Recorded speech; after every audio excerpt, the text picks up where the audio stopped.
অনেক দিন বাদে বাজারে গিয়েছিলাম।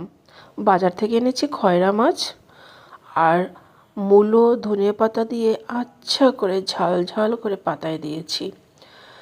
তো মাছ মাংস বলতে এই ছোটো মাছ আমার মনে লেগে থাকে, কখন বাজারে গিয়ে কখন এটা কিনবো।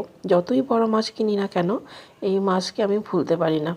তাই আর এই ধরনের পাতুরি তো তোমাদের যদি খাওয়ানো যেত তাহলে তোমরা বুঝতে পারতে, আর যারা খেয়েছো তারাও তো জানো যে কতটা ভালো লাগে। আর আমার তো ফাইনালি মানে কি বলবো, ভীষণ ভালো লাগে আমার। আর তো শেষের দিকে ফাইনালি ভাজা হয়ে গেছে মাছ পাতুরিটা, আর গন্ধ গন্ধ তোমাদের কি করে নেয় বলো। তো তোমরা এসে আমার বাড়িতে খাবে আর বুঝতে পারবে যে কতটা সুন্দর লাগছে। আর যদি আমার মতো খেতে ভালো লাগে তাহলে তোমরা করে খেয়ে দেখো। আর সবাই